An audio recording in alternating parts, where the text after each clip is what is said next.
The moving truck's brakes squealed like a banshee, announcing our arrival to a neighborhood that already felt like it was holding its breath. Karen's beady eyes were on us before the first box hit the lawn, her silhouette looming like a vulture from her pristine porch across the street. We were the new family on Maple Drive, me, my wife Lena, our 2 kids, and my mother-in-law, Rosa, who'd come to help us settle in. The house was a fixer-upper, a steal in a quiet suburb where the lawns were manicured and the mailboxes gleamed. But Karen, she was the self-appointed queen of this cul-de-sac, and she didn't like the look of us. Maybe it was the beat-up truck, or Rosa's loud cumbia playlist blasting from a portable speaker. Maybe it was just our existence. Whatever it was, Karen decided we were trouble before we'd even unpacked a single plate. By noon, she was out there, arms crossed, her floral muumuu straining against her frame as she barked at us. "You can't park that eyesore here," she shouted, pointing at the truck like it had personally offended her. Lena, ever the peacemaker, smiled and said we'd move it soon. Karen wasn't having it. "This is a respectable neighborhood," she sneered, her voice dripping with venom. "We don't need your kind dragging it down." The words hit like a slap. My kind. What was that supposed to mean? I felt my fists clench. But Rosa, quick as lightning, stepped in. "Mija, ignore her," she whispered, pulling me back. "She's just loud." Loud didn't cover it. Karen escalated. By 2 p.m. She was on her phone, pacing her driveway, her voice carrying like a foghorn. "Yes. 911. I need you here now. There's a disturbance on Maple Drive. Suspicious people moving in, making noise, blocking the street." I couldn't believe it. Suspicious. We were unloading a couch, not robbing a bank. The kids, oblivious, were tossing a football in the yard, their laughter clashing with Karen's tirade. Lena's face tightened, but she kept unpacking, muttering, "Let her make a fool of herself." The police arrived in under 10 minutes, a single cruiser pulling up with a lazy flash of lights. 2 officers, a tall black man named Officer Daniels and a shorter woman, Officer Chun, stepped out. Karen practically sprinted to them, her flip-flops slapping the pavement. "Thank God you're here," she cried, gesturing wildly at us. "These people are a menace. They're loud, they're messy, and I swear I saw one of them casing my house." Casing her house. I nearly laughed. Rosa, who'd been arranging pots in the kitchen, was now outside, hands on her hips, her eyes narrowing. "This woman," Rosa said to the officers, "is the only menace here." Officer Daniels raised a hand, calm but firm. "Ma'am," he said to Karen, "let's take it one step at a time. What exactly is the problem?" Karen launched into a tirade. The truck was a hazard.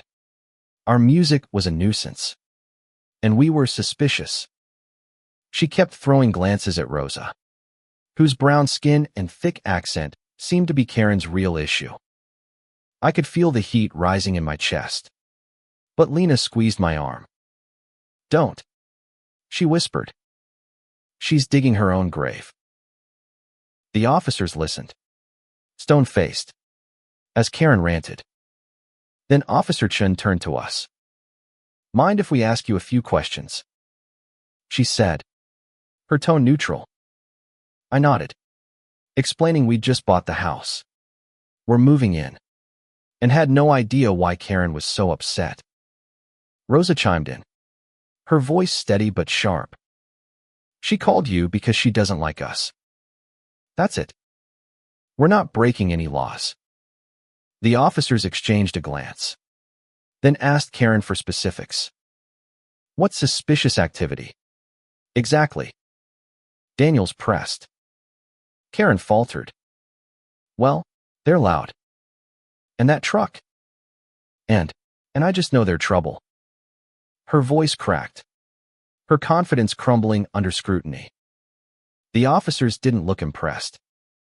Daniels jotted something in his notebook, then said, Ma'am, moving in isn't a crime. Unless there's an actual violation, there's nothing we can do. Karen's face turned beet red. This is outrageous. She screeched. I pay taxes. I demand you do something. That's when Mr. Jenkins, the neighbor 2 houses down, stepped out. He was an older man, wiry, with a face like weathered leather. He'd been watching from his porch, quiet until now. Officers, he said, walking over. If anyone's causing a disturbance, it's her. He pointed at Karen. She's been harassing every new family for years. Last month, she called the cops on the Garcias for barbecuing. Before that, it was the Nguyen's for their kids playing basketball. Karen sputtered. That's not true. I'm protecting this neighborhood. But Mr. Jenkins wasn't done. Protecting it from what? People living their lives.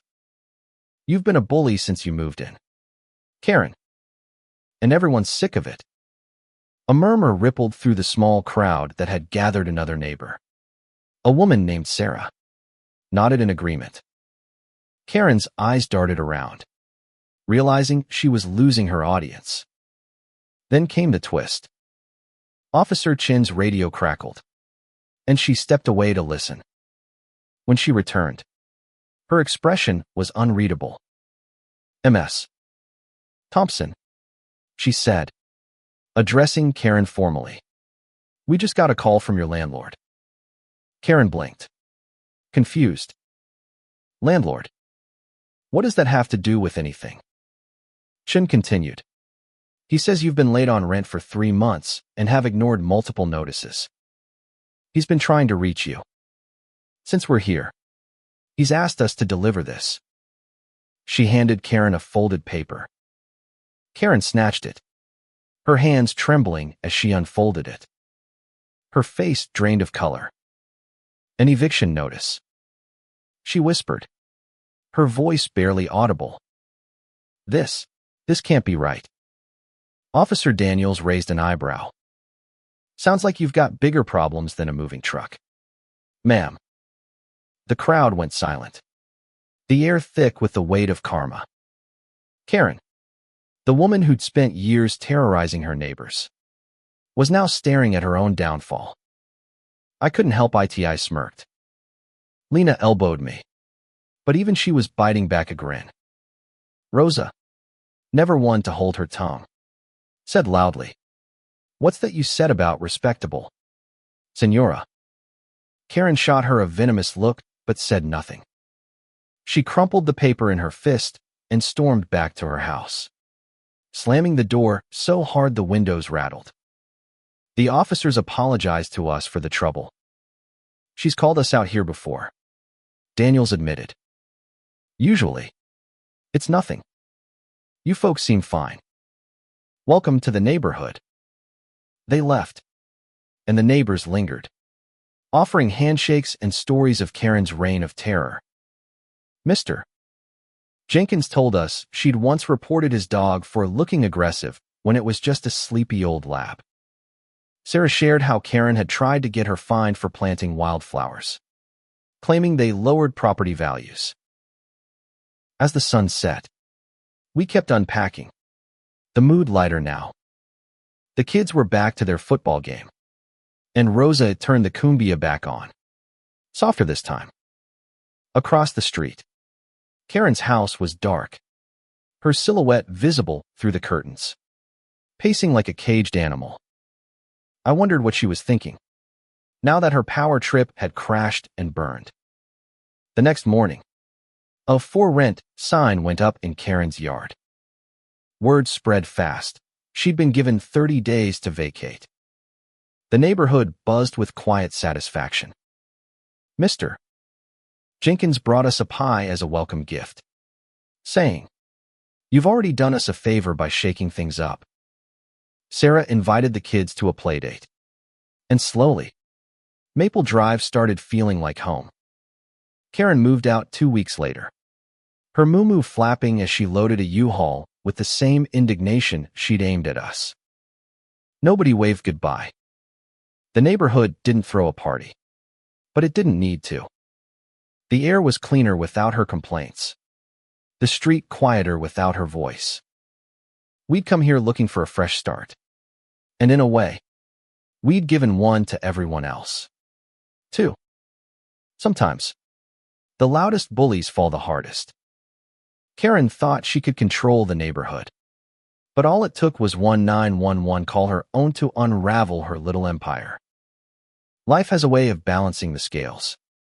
And on Maple Drive, justice arrived in a police cruiser and a single sheet of paper. The end.